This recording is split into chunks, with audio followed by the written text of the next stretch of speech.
Araragi, a seemingly regular high school boy, is in a hurry to make it in time for school. While he's running up the stairs, he sees a beautiful girl falling from the sky, enchanted by her beauty. He runs over to her and catches her in his arms. Strangely, he notices that her body feels unnaturally light, as if she didn't have any weight at all. Some time later, Araragi is talking to his only friend, Hankawa the class president, who is an extremely proper and serious girl. The two are planning that year's school festival. Suddenly, Araragi interrupts the conversation about the festival to ask Hankawa about Senjigahara, the girl he saved earlier. He finds out that Senjigahara is a quiet student who doesn't seem to have any friends. She is known to be sickly and often absent from school, but she still has perfect grades. Araragi doesn't think Senjigahara's unnatural lightness is due to a sickness, but doesn't mention it to Hankawa. The insightful Hankawa immediately notices that Araragi must be interested in the girl, which is a rare occurrence. Apparently, Senjigahara is to be a lot more energetic and cheerful in middle school, but that changed. Back then she was an impressive athlete and known to be both beautiful and kind. Even though she was rich because her father was a successful businessman, she didn't act stuck up at all. Curiously, Hankawa mentions that Senjigahara is now far more beautiful than she ever was. She describes her as a fragile being. All of a sudden, Araragi remembers that he has to meet up with a man called Ashino and excuses himself. As soon as he leaves the classroom, he sees Senjigahara, who stops him, having heard him talking to Hankawa. All of a sudden, she shoves a box cutter into his mouth, taking care not to injure him yet. Enjoying his shocked reaction, she shoves a stapler into his mouth too, telling him that he shouldn't be too curious about things that don't concern him. She reveals that she currently barely weighs anything at all, only 5 kilograms. After she graduated from middle school, she encountered some sort of crab that took away her weight somehow. Now that she has revealed her secret, she wonders what she should do to threaten Araragi into being silent about it. Threateningly, she makes him promise he won't tell a soul about her strange problem and completely ignore her starting the next day. Before she leaves, she staples the inside of his mouth so he doesn't forget their encounter. Still, Araragi decides to catch up to Senjigahara despite how dangerous she seems. When she sees him again, she gets angry and takes out some more stationary items to attack him with. To calm her down, Araragi tells her he wants to help her, but she doesn't believe he can do anything. Suddenly, he opens his mouth and shows him that there's no wound where she just stapled him. Surprised, Senjigahara decides to listen to him after all. Araragi explains that he was turned into a vampire in the past and a man called Ashino helped him. He's no longer a vampire, but he still has some side effects, like regenerating from injuries extremely quickly, which is how he recovered from Senjigahara's attack. However, he still feels pain normally. Senjigahara lets Araragi take her to Ashino, but still doesn't soften her attitude toward him much, insulting him at every chance. When they arrive at an abandoned cram school, Araragi explains that Ashino lives there. Since Ashino is his important friend and savior, Araragi tells Senjigahara to hand over all the remaining stationery she has with her, so there's no danger of her attacking anyone. Senjigahara does it, but tells him he'll be in trouble if she gets harmed in any way. With a threatening tone of voice, she reveals that she knows he has 2 little sisters. After they walk for a long time, the two finally meet Ashino, who is a cheeky middle-aged man in a Hawaiian shirt. He claims he specializes in helping people who have gotten involved with the supernatural. There's also an apathetic little girl sitting in the corner, but Araragi tells Senjigahara not to pay any attention to her. Ashino tells Araragi that he named her Shinobu recently. They don't say anything to Senjigahara, but the two of them know that the girl is actually the remnant of a powerful and beautiful vampire. Ashino reveals that he can't save his customers, but he shows them how they can help themselves. After he hears Senjigahara's story, he immediately recognizes that she has been attacked by a monster known as the White Crab. The White Crab is a god whose myth originated in Kyushu, Japan. Most people aren't affected by the White Crab and don't run into it at all. People who do encounter it always wish for something. The encounter never happens without a purpose. Even though he senses that Senjigahara is hiding something, Ashino tells her he'll help her regain her weight. After their encounter with Ashino, Araragi takes Senjigahara home. It turns out that she doesn't live in a luxurious mansion after all, but in a ramshackle house. Sometime after she graduated from middle school, her mother became involved with a shady religious sect and donated their family's entire fortune to them. She went into serious debt, after which Senjigahara's father got divorced from her and took custody of their daughter. Ashino told Senjigahara to take a cold shower, change into some clean clothes, and come back at midnight. Deciding to trust him if there's the smallest chance of him solving her problem, she accepts to do that and pay a fee of 100,000 yen too. We find out that Hankawa also got help from Ashino in the past. In the present, Senjigahara finishes showering and emerges completely naked, leaving Araragi shocked. She doesn't seem to care about him seeing her at all and calmly changes into her underwear while he's doing his best not to look. When she tells him he can turn around, he can see that she's still in her underwear. Senjigahara exclaims that she's putting on a show to thank him and he gets embarrassed. But she doesn't seem to care and continues teasing him. She asks Araragi if Hankawa Ishii's unrequited love, but he tells her she's just good at taking care of people and probably thinks he's a pathetic idiot. Senjigahara takes so much time to find something to wear that Araragi thinks she's just flaunting her body in front of him. But it turns out that it's hard for her to pick out clothes because they feel heavy on her unnaturally light body. While they're talking, Senjigahara continues piling insult upon insult on Araragi, calling him things such as an idiot who barely has a brain.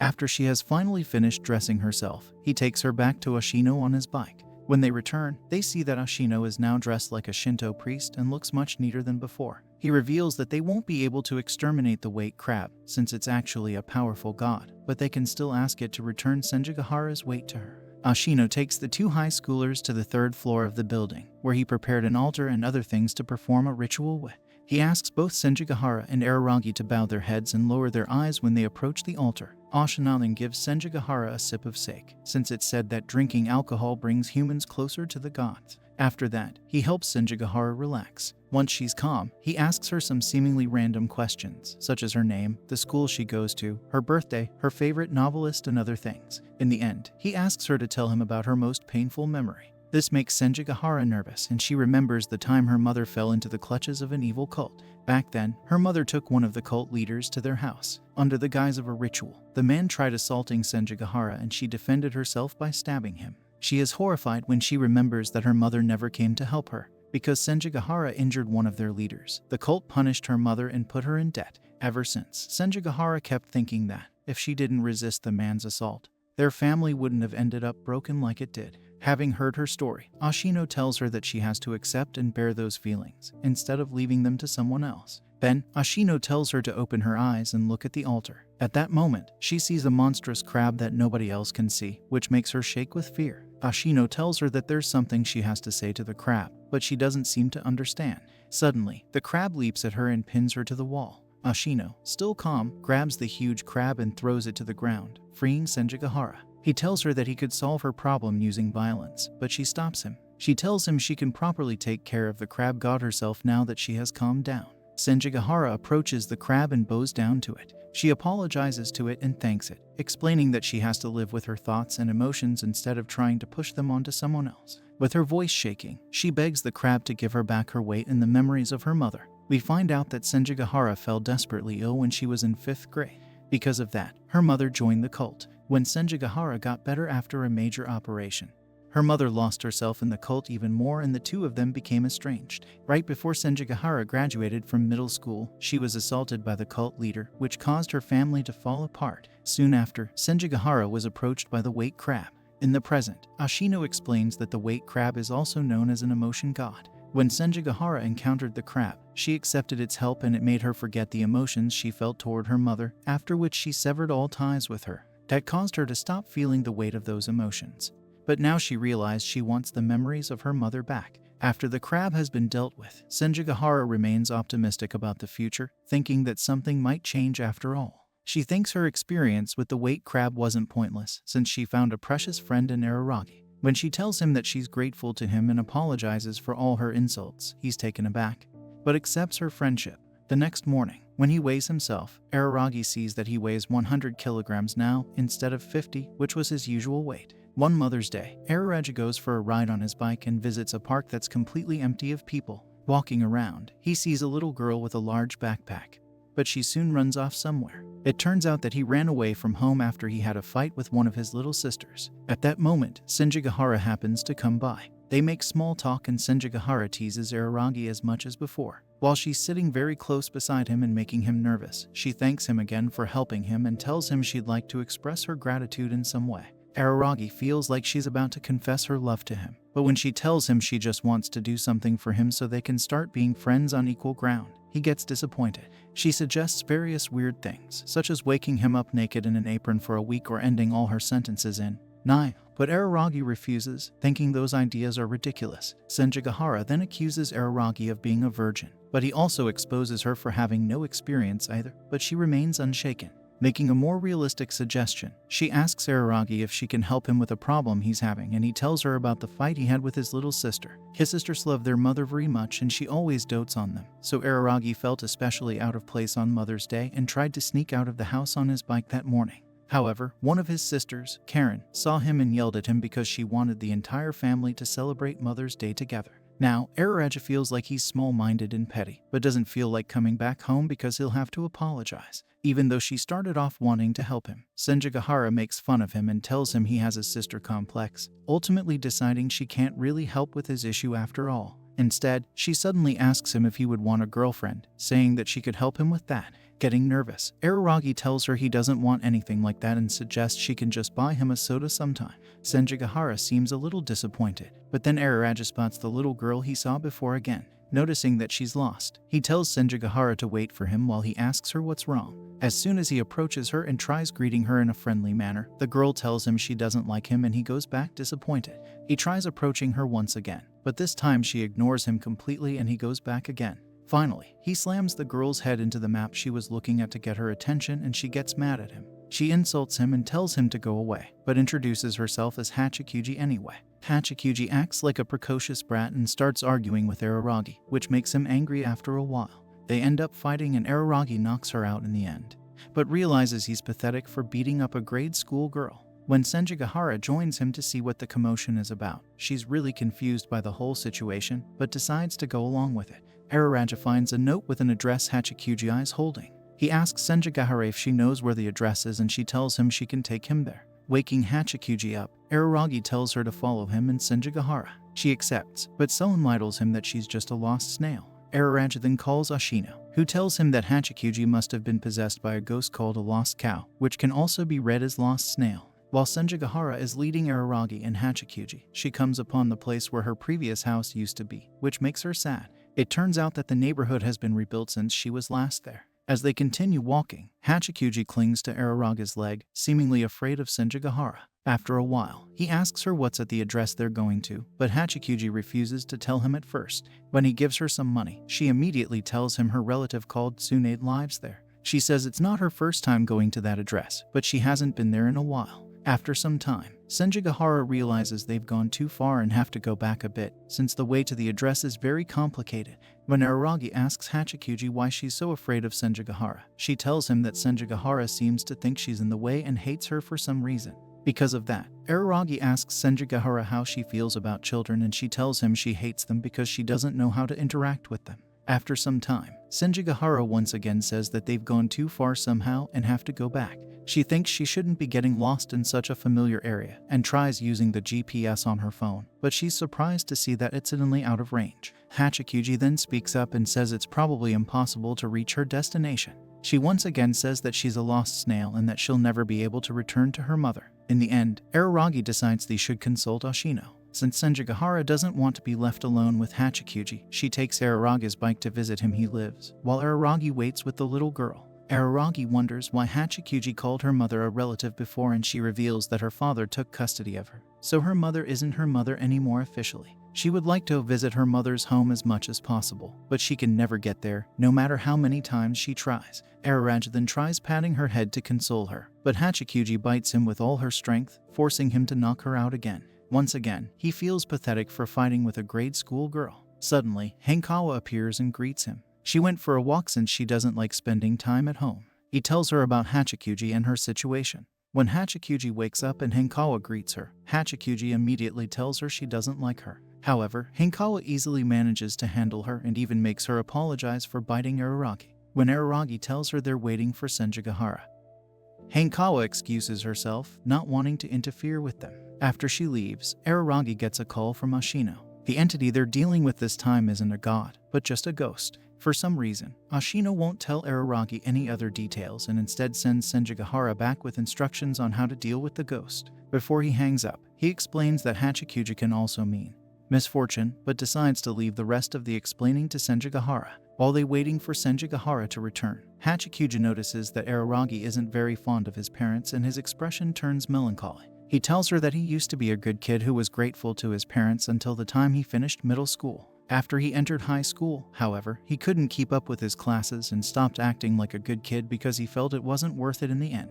He feels like he'll never grow up, which is also what his sister told him when they fought that morning. He tells Hachikuji about the fight he got into with Karen that morning, and she tells him that her parents also used to argue a lot. She always heard from other people how they were a loving couple, but she never got that impression. She loves her parents very much, despite all that. After her parents split up, her father hated her mother so much that he wouldn't let Hachikuji see her. Now she desperately wants to visit her mother because she's afraid that she'll forget her and stop loving her. Suddenly, Senjigahara returns and immediately smells the scent of Hankawa's shampoo in the air. She starts teasing Araragi as usual. When Araragi asks her what Ashino told her about Hachikuji, she turns sullen. She tells him that the method for breaking free from the lost snail is simple. If you encounter a lost snail, you just have to leave it alone and you'll stop getting lost. Araragi is confused because she's referring to him when Hachikuji is actually the one who needs help. Shockingly, Senjigahara apologizes and reveals that she hasn't been able to see Hachikuji at all and was just going along with what Araragi was doing.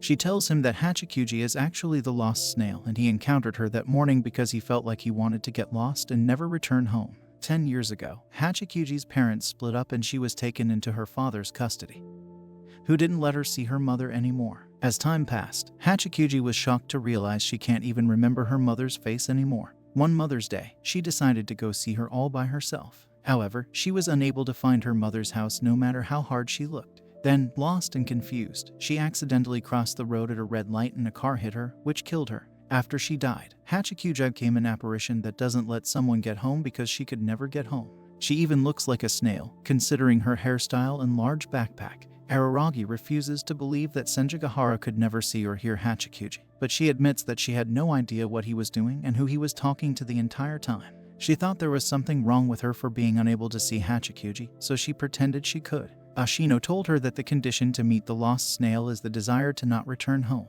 Araragi then remembers that Hankawa, who also has family problems, was also able to see Hachikuji. Luckily, it's simple to deal with a lost snail. One just has to stop following it and abandon it, which is why it's not a dangerous apparition and it's easy to deal with. However, Araragi doesn't want to leave Hachikuji alone. He wants to help her somehow. Hachikuji confirms that she's dead and just an apparition, but Araragi tells her he doesn't care. He realizes that she acted rude to him and Hankawa when they first met because she didn't want them to follow her and get lost. However impossible that seems, Araragi feels like it's his duty to bring Hachikuji back home. Hearing this, Senjigahara smiles and realizes that Araragi is the kind of person who would rescue anyone. Surprisingly, she tells him Ashino taught her a trick to find Hachikuji's mother's house. Even more surprisingly, she tells Araragi she loves him, leaving him dumbfounded. Senjigahara once again leads the two around town until they reach an empty lot. It turns out that Hachikuji doesn't have any knowledge of things that happened after she died, so she wouldn't know that her mother's house had been demolished and she couldn't find it. Araragi is disappointed, but Hachikuji suddenly starts crying tears of happiness. Saying she's finally home, she runs into the empty lot and disappears. After they've found Hachikuji's home, Senjigahara tells Araragi never answered her declaration of love to him. She reveals that she was trying to make him confess his love to her when she was teasing him that morning. It's not because he saved her, and she feels like she would have fallen in love with him even if she just saw him saving someone else. She also simply enjoys talking to him and wants to talk to him a lot more. She tells him she won't accept him, saying he'll think about it, and demands he answers her immediately. Araragi tells her he accepts her love, but he has one condition: she can't hide things from him anymore or pretend she sees something when she really doesn't. Senjigahara agrees and they go home hand in hand. The next morning, Araragi is woken up by his sisters. It turns out that they spontaneously made up and their relationship is the same as always. When he leaves the house that morning, Araragi is surprised to see Hachikuji. She tells him that she has been promoted from an earthbound spirit to a wandering spirit, and now that she's no longer lost, she chooses to hang around the area he lives. Some time later, Araragi once again comes across Hachikuji while he's on his way to Senjigahara's house to study for exams with her. Hachikuji teases him about fooling around with Senjigahara instead of studying, and they end up fighting again. When they make up, an incredibly fast girl suddenly runs in front of them and greets Araragi as if she knows him. Curiously, she has one completely bandaged arm. The girl, called Kanbaru, acts flamboyantly and tells Araragi she has been looking for him for a while. She won't tell him directly what she wants from him and instead talks about nonsense, still acting overly flashy and theatrical. When he mentions that he's going to study with Senjigahara, Kanbaru seems to get interested and tells him she knows her. Then, she quickly wishes him good luck with his studies and runs off. After she leaves, Hachikuji asks Araragi who that was. We find out that Kanbaru is the basketball team's ace and Araragi's underclassman. She has been following him around, but he has no idea what she's up to. Hachikuji is sure Kanbaru likes him, but Araragi doesn't believe that's true. After he parts with Hachikuji, Araragi visits Senjigahara and they study together, instead of studying properly.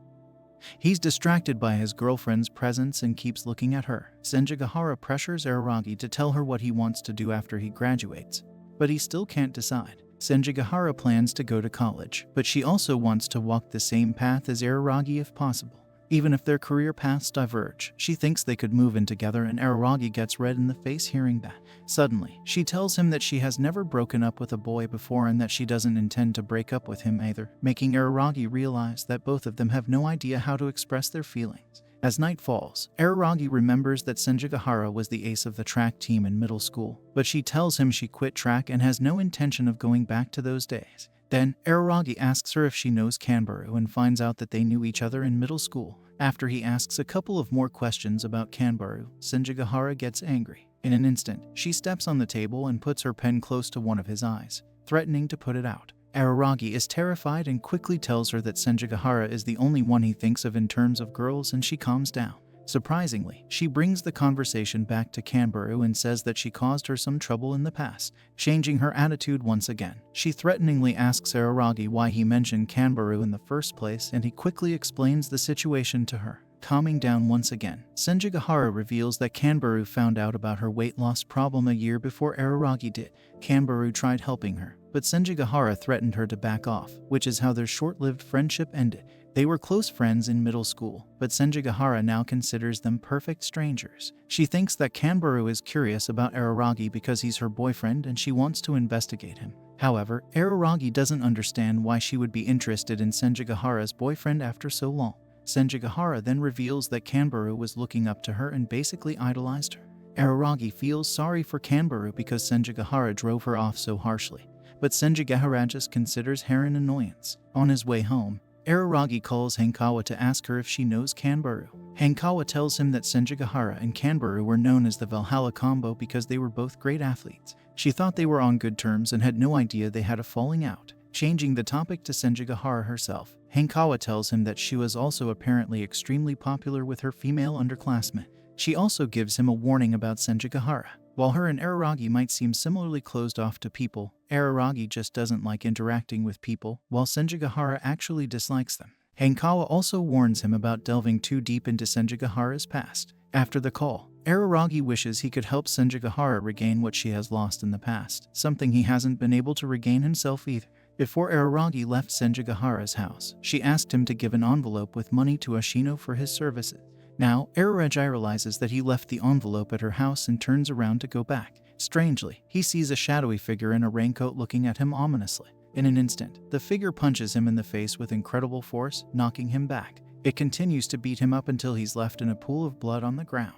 Before he loses consciousness, he notices that the terrifying figure's arm is completely bandaged, just like Kanbaru's. When he wakes up, he sees Senjigahara handing him the envelope with the money he forgot. Sheberly reacts to seeing him all bloodied and battered, probably because she knows about his regenerative abilities.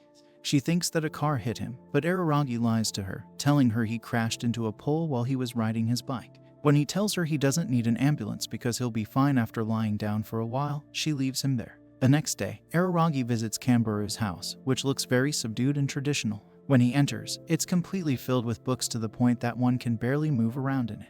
The mess is so bad that he asks her to give him some time to clean up before they talk. After they've tidied up the room, Kanbaru apologizes to Araragi, admitting that she was the one who attacked him the previous night. Araragi doesn't seem to mind and asks her about her supernatural strength. We find out that Kanbaru actually came up with the name Valhalla combo and Araragi cringes at that. She obviously has some complicated feelings about Senjigahara, but decides to tell him about what happened to her first. She wraps off the bandages around her arm and reveals that it looks exactly like a monkey's paw. Araragi touches it and realizes it feels alive, that it's a living apparition. At that moment, Kanbaru moans and Araragi jumps back in surprise. Kanbaru can usually move that arm normally, but there are times when it starts moving on its own. That's what happened the night before when she attacked Araragi, but she has no memories of it at all. Araragi tells her he knows about the existence of apparitions such as gods and ghosts.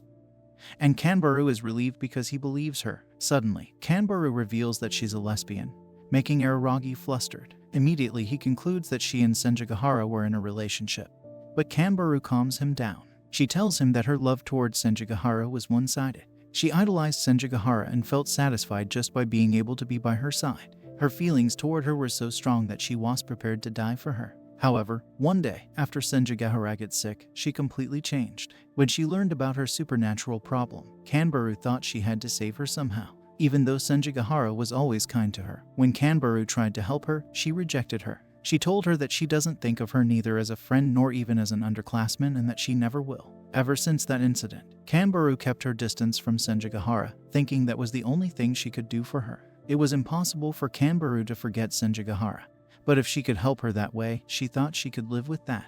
Then, a year after that, Kanbaru saw Senjigahara happily talking to Araragi in class one day. Seeing that he was so casually hanging out with her, she got incredibly jealous. She tried suppressing her jealousy, but couldn't do it. She was disgusted by herself and thought she was selfish, but could never stop wanting to be close to Senjigahara. Then, she wished on the monkey's paw to be by Senjigahara's side. Having heard her out, Araragi decided to take Kanbaru to Ashino. On their way to the abandoned cram school, Kanbaru asks him what exactly he finds attractive about Senjigahara. Suddenly, she starts coming on to him, telling him that she thinks she's pretty cute and has a great body, so she could take Senjigahara's place. Araragi completely refuses, but Kanbaru continues teasing him anyway. She brings up all kinds of dirty topics, but Araragi shoots her down every time. Getting serious again, Araragi tells Kanbaru that there's no way she could take Senjigahara's place because she's the girl he's in love with. Kanbaru can do nothing but accept that. When they meet Ashino, he notices that he comes to him with a different girl every time and he shuts him up, giving him the money Senjigahara sent. Kanbaru then shows Ashino her possessed arm and he tells her it's not a monkey's paw like in the famous story, but it's the work of a low-class demon called the Rainy Devil. When Ashino tells Kanbaru that she gave up her soul when she wished upon the demon's hand, both she and Araragi are shocked. He saw a girl called Nadiko, who he saw somewhere before but can't remember where. She ran past him so quickly couldn't even talk to her. Seeing her too, Kanbaru notices that she's a really cute girl. As the two continue walking, we find out that they're on a mission from Ashino. There's a small, deserted shrine on top of the mountain and they have to place a talisman there. Since Araragi owes a huge amount of money to Ashino for curing him of his vampirism, he sometimes does jobs for him. Kanbaru tells Araragi that Senjigahara told her to have him pamper her as much as possible. If he gets crude to Kanbaru, she is to report it to her, after which she will punish him in the worst way possible. It's almost Senjigahara's birthday and Araragi wants to throw her a birthday party, but Kanbaru thinks she'd rather spend the day alone with him. As they advance, they enter a dark cave. Araragi asks Kanbaru about her arm and she tells him that Ashino told her it'll go back to normal by the time she's 20 years old. When the two reach the shrine they're looking for, they see that it's in such a bad state that there's barely anything left of it. The atmosphere turns strange and Kanbaru clutches her head, starting to feel tired. Araragi tells her to find a place they can eat their lunch while he sticks the talisman on the shrine. Left alone on the shrine grounds, Araragi calls out to Kanbaru, but she doesn't answer. Starting to panic, he looks around until she sees her staring at a gnarled tree covered in white ropes. She seems like she's in a trance, until he touches her shoulder and snaps her out of it. Her hand trembling, she shows him that there are many snakes brutally cut up and nailed to the tree. He remembers Nadiko, the girl he saw descending the mountain earlier, and wonders if she did that. A few days later, Araragi invites Hankawa to go with him to a bookstore and help him pick out some study guides. Hankawa is a pro and shows him exactly what he needs. Araragi admits that he started seriously thinking about his future when he talked to Senjigahara the other day. He also tells Hankawa about his visit to the shrine. Before they left the shrine, Araragi and Kanbaru dug a hole and buried the snakes. They noticed that there were more dead snakes everywhere and thought it might be the aftermath of some kind of ritual. Hankawa tells him that she knows about that obscure shrine. It's called the Kitashira Snake Shrine and it belonged to a snake-worshipping religion. Changing the topic, she wonders if Araragi being so close with Kanbaru bothers Senjigahara since she's his girlfriend. He thinks it's no big deal and then Hankawa suddenly grabs his face and leans in for a kiss while he just stands there, nervous and confused. She stops just before their lips touch and tells him he's pretty weak. She tells him that Senjigahara must feel pretty anxious because he's always so kind to everyone. Since Senjigahara would want him to be friendly with Kanbaru, but not cross that line, Hankawa advises him not to be swayed by every little temptation. Araragi understands. Hankawa then tells him that she doesn't plan to go to college, which surprises him. She wants to travel and see the world after she graduates. She feels like she relies on books too much and should have some real-life experiences. Suddenly, Hankawa feels a sharp headache. She tells Araragi she has been having headaches recently, but it's nothing to worry about. She excuses herself and goes home, leaving Araragi alone in the bookstore. He then sees Nadeko looking at books in the occult section of the store, but before he can approach her, she disappears. Concerned about Nadeko, Araragi calls Kanbaru and they meet up near the abandoned shrine. He tells her that he remembered that Nadeko used to be an old friend of his youngest sister. He wants to approach her, but he doesn't want to look like a weird guy hitting on her, so he asks Kanbaru to come with him. She accepts to help him, even though she's nervous about the snake killings. When Araragi climbs up to the shrine, he sees Nadeko killing a snake with tears in her eyes. He stops her and she immediately recognizes him. When she was in grade 2, Nadeko didn't have many friends. Her only friend was Araragi's younger sister Tsuki, who introduced her to Araragi. In the present, Araragi takes Nadeko to his house. Kanbaru then joins them and immediately starts looking for dirty books in Araragi's room, making him mad. With an evil smile, she reveals that she already found out all about his tastes in women when she was stalking him before, causing Araragi to panic. Seeing them bicker like that, Nadeko starts giggling. She asks the two to turn around for a moment.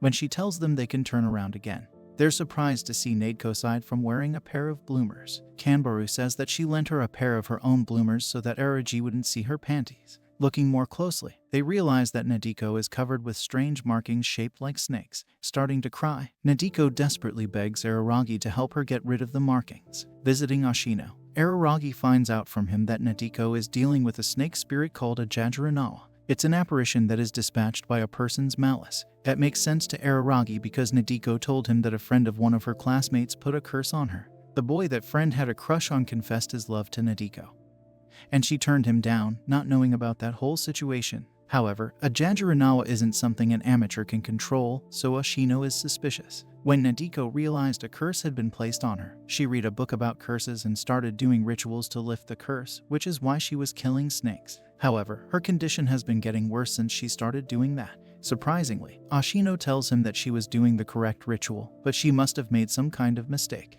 After his meeting with Ashino, Araragi comes back home. Ashino gave him a charm to lift the curse with, but they have to lift it at the shrine. They decide to perform the ritual that same night. While he and Kanbaru are getting some things for the ritual, Araragi tells her that Nadeko's life is in danger. The Jajiranawa is constricting her body the entire time, and if the snake marks reach her face, she will die. Ashino told him that Nadeko should be in pain from that, so she must be enduring it and putting on a brave face. He also said that her classmate's friend's curse doesn't matter so much as the fact that Nadeko made it worse with the ritual she performed.